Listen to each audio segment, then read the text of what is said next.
En toute franchise. Votre rendez-vous d'assurance. Baudouin de Saint-Chéraud. Aujourd'hui, en toute franchise, reçoit Davy Coiron, expert coach pour le groupe Saretech. En toute franchise. Baudouin de Saint-Chéraud. Bonjour Davy. Bonjour Baudouin. Écoute, je suis hyper heureux de te recevoir aujourd'hui pour plusieurs raisons. D'abord, tu es un expert dans ton domaine, mais aussi tu es formateur. Tu fais des petites vidéos que tu mets aussi sur LinkedIn pour le groupe Saretech. Est-ce que tu peux nous présenter Saretech, ton parcours, nous dire un peu ce que tu fais exactement pour que nos auditeurs comprennent quel est ton métier? C'est un plaisir d'être là. Merci beaucoup pour cette invitation. Moi, effectivement, je suis expert pour les compagnies d'assurance dans le cadre des sinistres liés au bâtiment, l'incendie, le dégât des eaux, la tempête, grêle, neige. J'interviens à la suite d'un sinistre garanti par les compagnies d'assurance. Mon poste, c'est expert coach au sein du groupe Saretech. Et figure-toi que là, je viens de fêter mes 10 ans au sein de ce groupe. Je suis entré en tant qu'apprenti, ensuite expert, ensuite animateur d'une équipe, référent technique pour l'Île-de-France. Et aujourd'hui, je suis expert coach. Le groupe Saretech, rapide présentation, il existe depuis 45 ans. Il est composé de 1800 collaborateurs. Et une journée type chez Saretech, c'est 1300 visites réalisées, 370 expertises à distance, 10 sinistres dont l'enjeu est supérieur à 150 000 euros et un sinistre traité dont l'enjeu est supérieur à 1 million d'euros. On fait de l'expertise, mais aussi du conseil, de la gestion de la prévention et de la réparation après sinistre. Me concernant, comme tu l'as dit, je suis expert coach. Expert coach parce que je coach une vingtaine d'experts débutants. Ils viennent d'arriver chez nous, ils passent à la moulinette avec moi pendant 1 an environ. Je les accompagne en rendez-vous pour étudier leur posture et faire d'eux de super experts et offrir aux assurés une expérience client exceptionnelle. Je les accompagne également au bureau pour les aider à sortir leur dossier. Je leur fais des mini-formations et on analyse l'ensemble de leurs sinistres traités. D'autre part, je suis formateur, cette fois-ci au national pour le groupe Saretech. Je forme également en école d'ingénieur. On va prendre le cas d'un sinistre grêle. À quel moment tu interviens, du coup, lorsque tu es mandaté par l'assureur, et quel est ton rôle? Je te propose qu'on prenne un exemple assez récent, un événement majeur de chute de la grêle, admettons là sur la région de Rennes où nous sommes aujourd'hui. On se retrouve donc avec des dizaines, voire des centaines d'habitats sinistrés. Le premier réflexe, si tu as ta maison qui a été endommagée par cette grêle, ça va être de chercher des mesures conservatoires tout de suite pour essayer de bâcher cette toiture afin d'éviter que l'eau s'infiltre. Mais bon courage à toi parce que souvent à ce moment-là, les couvreurs sont débordés, les pompiers aussi n'ont plus de bâche. Et alors le deuxième réflexe, ça va être de déclarer ce sinistre à ton assureur multirisque habitation au titre de ta garantie tempête, grêle, neige. Alors, j'interviens juste pour dire une chose. Appelez votre intermédiaire avant de déclarer votre sinistre pour être sûr que ça vaut le coup de le déclarer. Mais sinon, oui, dans le cas d'une sinistre grêle, il n'y a pas de problème, vous pouvez le déclarer. Alors, le sinistre, une fois déclaré, l'assureur va mandater un cabinet d'expertise. C'est là qu'on intervient et le rôle du premier interlocuteur dans un cabinet d'expertise, il est hyper compliqué. Parce que ce premier interlocuteur va devoir typer ce dossier. Est-ce que c'est un sinistre qui rend l'habitat impropre à destination, impropre à l'habitation, ou est-ce que finalement c'est un tout petit sinistre qui ne nécessite pas une extrême urgence? Parce que dans ce genre d'événement, l'ensemble de la profession est mobilisée. On a, nous, au sein du groupe Saretech, une cellule EGA, événements de grande ampleur, et tout un fonctionnement qui a pour conséquence que bon nombre d'experts vont converger en fait vers cet événement-là pour essayer d'avoir des disponibilités au plus court. Et là, la difficulté, ça va être de typer les très urgents des moins urgents pour tout de suite aller aider les sinistrés qui en ont le plus besoin. Une fois ce typage fait, et prenons l'exemple tout simplement du très gros sinistre qui est venu complètement, détruire votre toiture, qui est venu complètement détruire le mobilier à l'extérieur, mais également qui a eu pour conséquence que l'eau s'infiltre à l'intérieur. Le cabinet Saretech prend l'ampleur de ce dossier et sous un délai très court, va projeter un expert. Qu'est-ce que tu entends par un délai très court ? Alors, En fonction de l'urgence, on va avoir là des experts qui sont capables d'intervenir dès le lendemain, le surlendemain, sous 3-4 jours au plus en fonction de l'enjeu financier du dossier.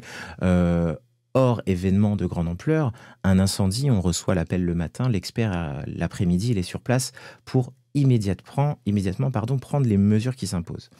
Alors, les mesures qui s'imposent dans notre exemple de grêle, ça va être ce qu'on appelle des mesures conservatoires d'urgence, solliciter une entreprise pour venir mettre une bâche, si ce n'est pas déjà fait. Pourquoi pas appeler également une entreprise pour venir nettoyer et assainir l'intérieur, parce que parfois, suite à la chute de grêle, on va avoir par exemple l'isolant qui va se gorger d'eau et venir faire complètement effondrer en plein milieu de votre séjour les faux plafonds, rendant la maison inhabitable. L'expert, lui, va agir sur 2 temps. Le premier, c'est le temps de l'urgence. Qu'est-ce que je fais là, tout de suite, maintenant, pour limiter les pertes immatérielles, pour en fait limiter les frais de relogement? Qu'est-ce que tu entends par perte immatérielle? Voilà, les pertes immatérielles, pour un particulier, ça va être des frais de relogement. Un hôtel, par exemple. Au titre des garanties d'un contrat d'assurance, tout ça est prévu. On a de la perte d'usage, des frais de relogement. Pour un professionnel, on va appeler ça de la perte d'exploitation. Imaginez ce même événement de grêle qui vient complètement fermer et rendre impossible l'activité d'un restaurant, par exemple.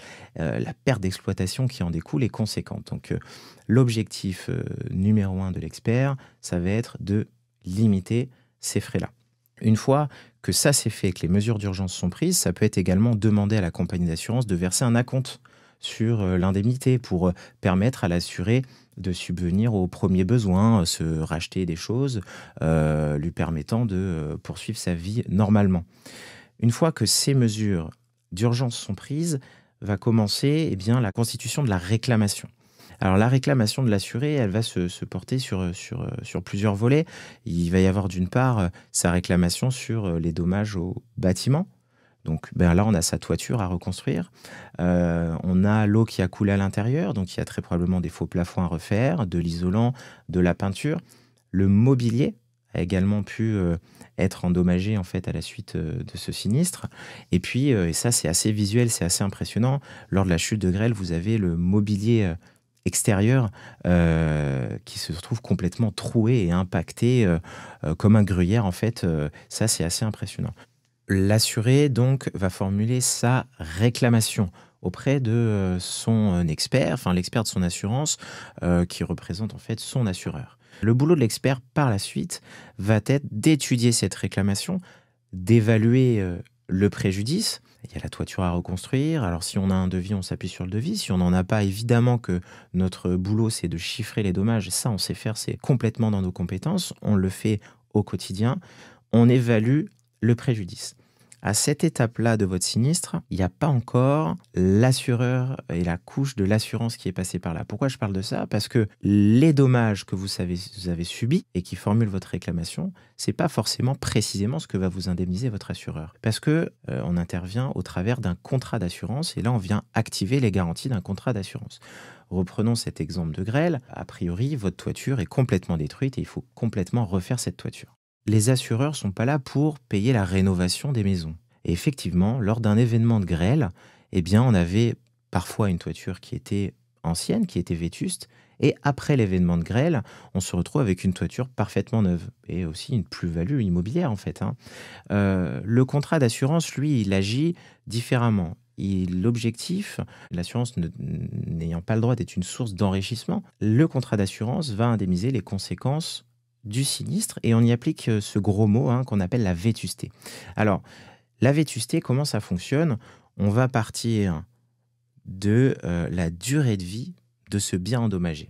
Donc vous savez que une ardoise a une durée de vie de tant d'années. Et du coup, vous allez demander quand est-ce que les derniers travaux ont été faits, voir un peu l'état de l'ardoise.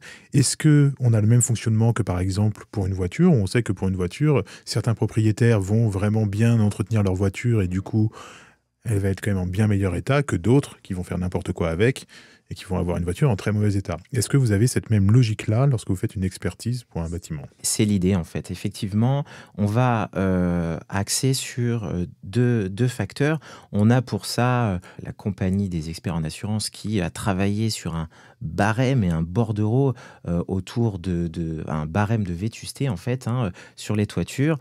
En fonction du type de toiture et de son état d'entretien, on va pouvoir estimer, évaluer la vétusté à appliquer. Et après, on a l'état d'entretien. Mais cette vétusté-là n'est pas contractuelle et c'est là qu'intervient l'appréciation de l'expert. On a des outils pour le faire, mais c'est l'expert qui va juger de cette vétusté.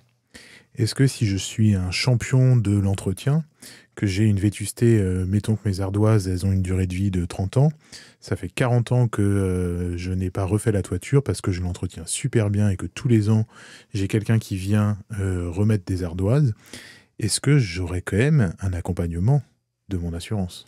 Alors, comme je te le disais, il n'y a pas de vétusté contractuelle sur les dommages immobiliers. Donc, cette toiture qui est parfaitement entretenue, régulièrement remaniée, un petit peu restaurée, démoussée, eh bien, on n'y appliquera pas forcément une vétusté aussi brutale qu'une toiture qui n'a pas été entretenue. Donc là, il n'y a aucun problème là-dessus. Alors, ce gros mot de vétusté, pour les assureurs, et notamment Generali, il y a des garanties de valeur à neuf. C'est-à-dire que, par exemple, si l'expert juge une vétusté de 20% sur votre toiture, eh bien, ces 20% seront intégralement récupérables sur présentation de factures attestant de la bonne remise en état de cette toiture. Quand tu dis qu'ils seront récupérables, ça veut dire qu'il va d'abord falloir faire le chantier de remise en état de la toiture. On va être indemnisé peut-être en amont de la vétusté déduite, mais on va avoir après les 20% manquants sur facture. C'est exactement ça. Notre exemple de vétusté de 20%, vous allez percevoir immédiatement 80% de la somme des dommages.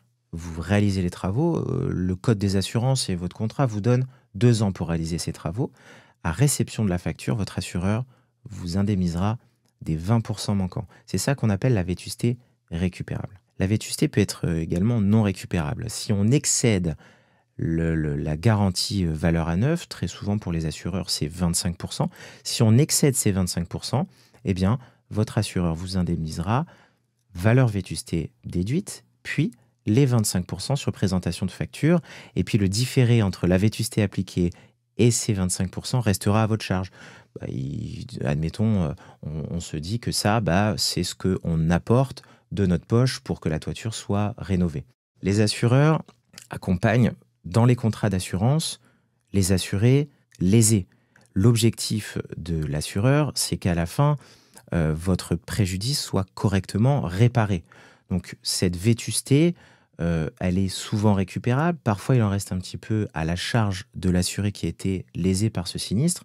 Mais en réalité, au bout de l'histoire, votre assureur vous a correctement indemnisé. C'est très souvent ce qui ressort. Concernant les biens mobiliers, on reprend ce mobilier de jardin là, qui a été complètement troué et ravagé par la grêle. Cette fois-ci, pour que vous soyez indemnisé correctement pour ces biens mobiliers, souvent il y a des packs à souscrire. Alors, vous avez le pack jardin qui va vous couvrir le mobilier extérieur. Vous avez le pack qui permet le remplacement à neuf de ce mobilier. Sinon, il sera indemnisé vétusté déduite. Donc, lorsqu'on souscrit un contrat d'assurance, il faut être vigilant à notre configuration. En toute franchise, Baudouin de Saint-Chéraud. Moi, j'ai une petite question quand même, c'est que tu es expert, tu es mandaté par une compagnie. On pourrait aussi légitimement se demander si tu vas pas agir que dans l'intérêt de la compagnie. Du coup, quel est l'intérêt pour un assuré de prendre un expert d'assuré ? Alors, les experts d'assurance sont soumis à une déontologie et ont cette obligation d'objectivité. Un expert, lorsqu'il aborde un dossier, il n'aborde pas un dossier en se disant comment je vais faire pour indemniser le moins possible. Surtout pas. Il essaye d'être droit dans ses bottes et d'être objectif. Effectivement, un assuré peut s'offrir les services d'un expert d'assureur. Qu'est-ce que c'est que ça, un expert d'assuré ? C'est un expert qui va aider l'assuré à constituer sa réclamation, à constituer son état des pertes. Clairement, lorsque vous avez votre maison qui est ravagée par un incendie, c'est énormément de boulot de constituer son état des pertes mobilier, de réunir des devis d'entreprise de chaque corps d'État, de piloter tout ça, d'aller lire les petites lignes du contrat qui permettront d'obtenir une indemnité sur certains frais auxquels on n'avait pas forcément pensé. L'expert d'assuré, c'est un service que s'offre l'assuré, mais qui, dans certains contrats d'assurance, ceci dit de moins en moins, mais dans certains contrats d'assurance, peut faire l'objet d'une garantie et d'une prise en charge contractuelle par l'assureur, c'est-à-dire qu'il travaille pour vous aider à formuler votre réclamation, mais ces frais-là, ces honoraires à lui, c'est plafonné évidemment, peuvent être indemnisés par la compagnie d'assurance. Merci beaucoup, Davy, pour ces précisions sur l'expert d'assuré. Si on revient un peu à notre sinistre grêle, qu'est-ce qui se passe si je suis locataire de cette maison ?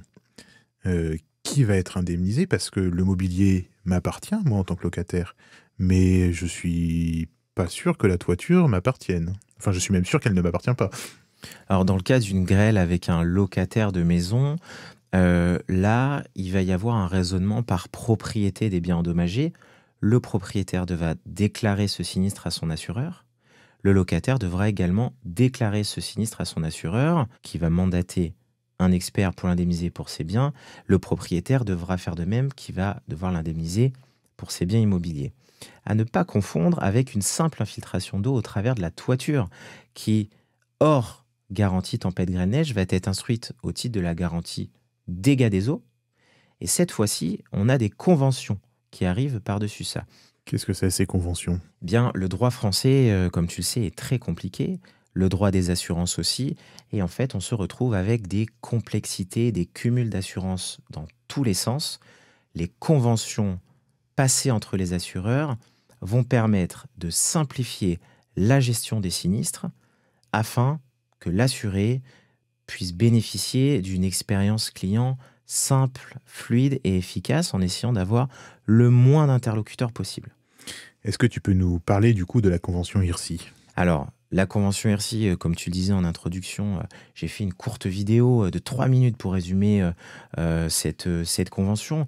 Mais disons que, allez, pour faire encore plus court, elle vient désigner un seul super expert qui va gérer le sinistre pour le compte de tous les assureurs concernés au dossier.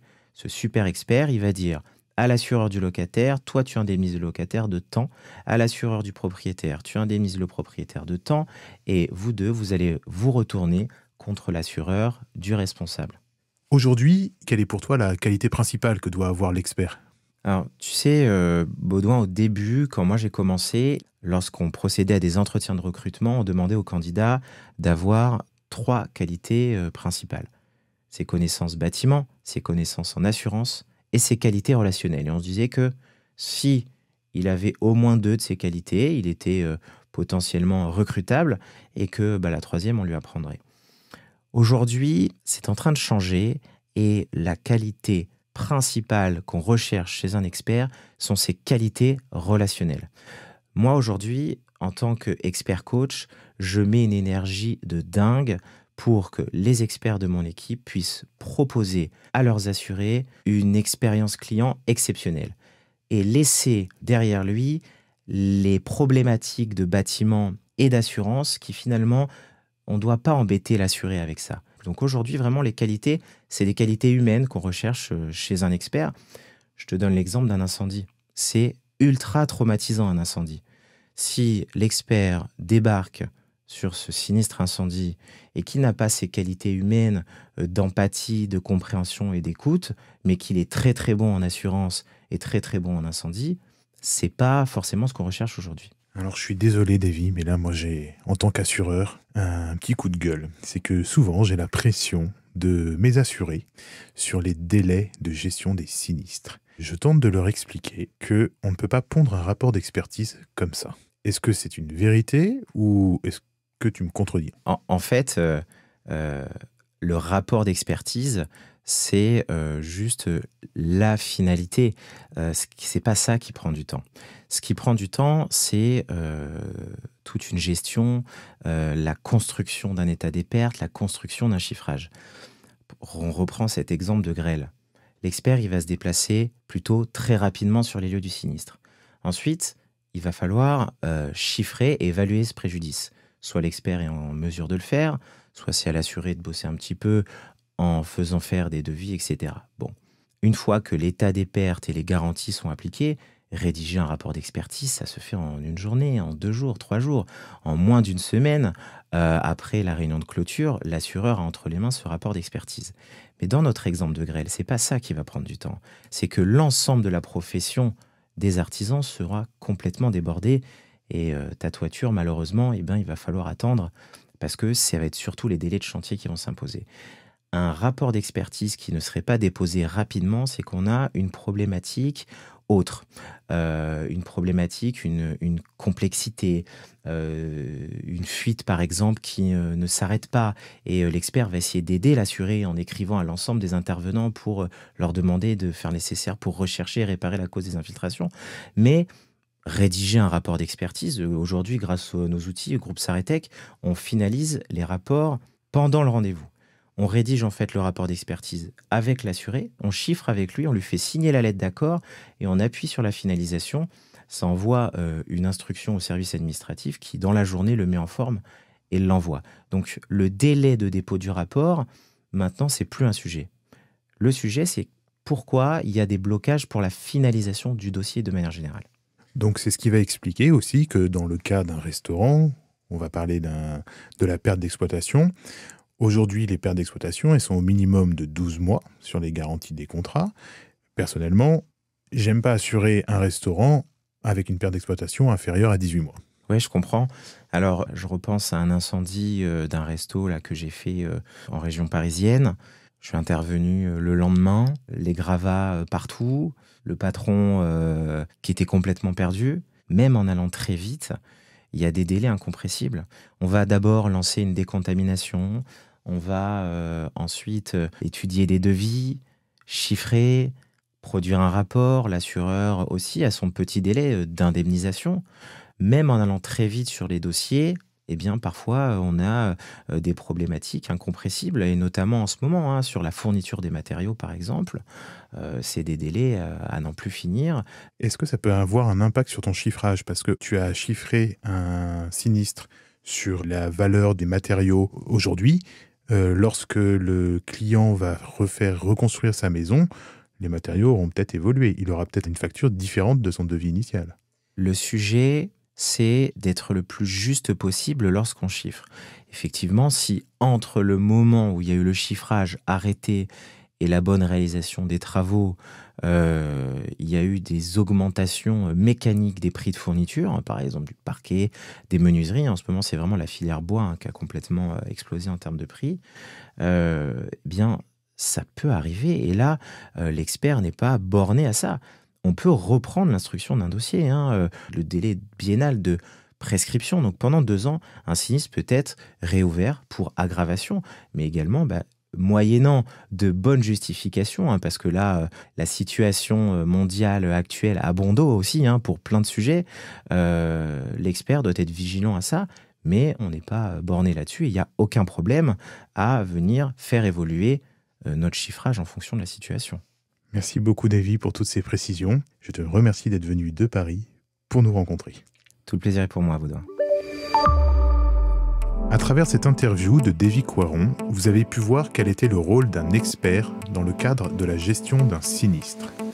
Dans les prochains épisodes de En toute franchise, nous verrons le déroulé étape par étape d'un sinistre, mais également pourquoi utiliser un garage agréé et enfin, qu'est-ce que vous risquez si vous faites une fraude à l'assurance? Quel est le risque au niveau de votre contrat? Vous souhaitez qu'un sujet soit abordé? Vous voulez être mis en relation avec un expert? Vous souhaitez revoir vos assurances? Envoyez un mail à podcast@saintchéraud.fr.